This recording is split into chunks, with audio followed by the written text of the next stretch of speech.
Shanghai, je pense que c'est la ville qui permet aux gens de s'acclimater le mieux en fait, parce que c'est la porte d'entrée de la Chine sur la partie plus intérieure de la Chine, et c'est là qu'on va vraiment pouvoir arriver entre guillemets tranquillement en Chine sans prendre de risques en fait, parce que c'est la partie la plus occidentalisée de la Chine selon moi.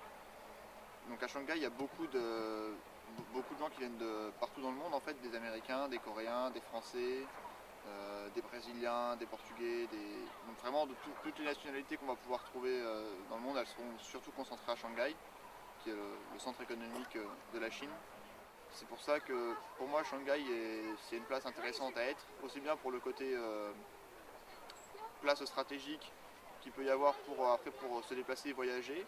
Pas forcément très loin de Shanghai, on peut trouver des villes qui sont très traditionnelles avec des coins de nature vraiment paisibles, facilement de Shanghai. Et aussi d'un point de vue professionnel, il y a beaucoup de compagnies qui sont installées dans la banlieue de Shanghai ou de Hangzhou et Suzhou, où il y a des gros parcs industriels et des zones technologiques. Donc c'est aussi un très bon emplacement pour avoir d'un côté une bonne ouverture sur des choses professionnelles et pour vous après voyager, c'est quelque chose selon moi qui est très intéressant.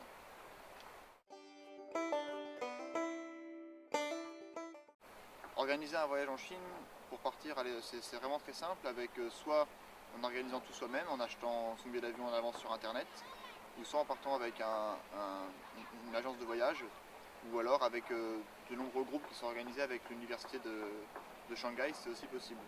Après, d'un point de vue touristique, il y a beaucoup de choses à voir en Chine.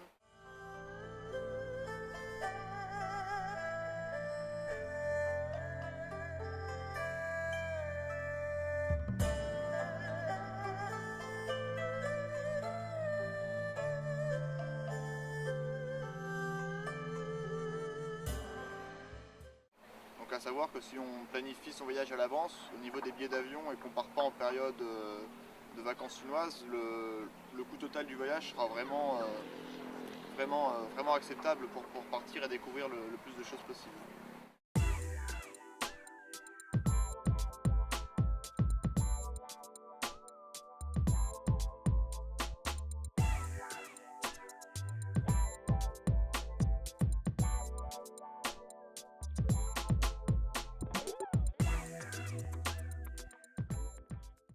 Donc par exemple, moi j'ai eu la chance de partir dans le Yunnan pendant une semaine. Et j'ai fait une partie de ce voyage en fait seul et une autre partie avec des guides, avec une agence de voyage chinoise en fait. Donc j'étais seul étranger parmi une vingtaine de Chinois.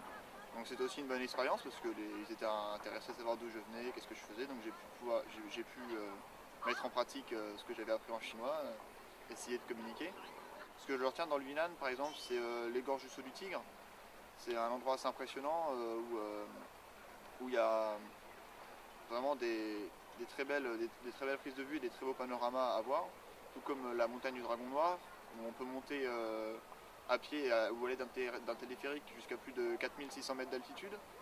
C'est aussi possible de faire des randonnées à cheval. J'ai fait une randonnée d'une demi-journée à cheval avec des guides tibétains aussi, avec le groupe de Chinois où j'étais parti dans le Yunnan.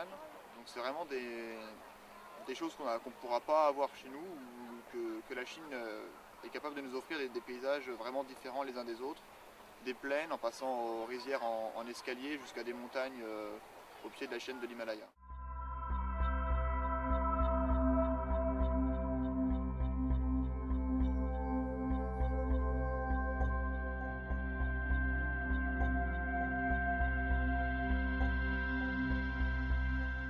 Donc quand vous allez voyager en dehors de Shanghai, vous allez vraiment découvrir des provinces et des gens qui sont complètement différents de ce que vous allez voir à Shanghai. Parce que Shanghai, c'est la ville la plus développée de Chine, c'est vraiment très moderne. Mais dès que vous sortez un peu, vous allez dans d'autres provinces, c'est là qu'on peut retrouver le vrai caractère de la Chine avec ses minorités. C'est ça la Chine, de voyager en Chine, c'est pas seulement voir Shanghai et ses magasins, et ses nombreux magasins aux marques étrangères, c'est aussi pouvoir aller comme ça à l'extérieur de la ville ou dans d'autres provinces et voir des choses complètement différentes. C'est pas du tout pareil que l'atmosphère qui règne à Shanghai. Donc les gens sont peut-être plus ouverts, plus sympathiques, vont aller plus ouvertement vers vous pour parler, vous connaître, savoir ce que vous faites. Donc c'est vraiment une très bonne expérience.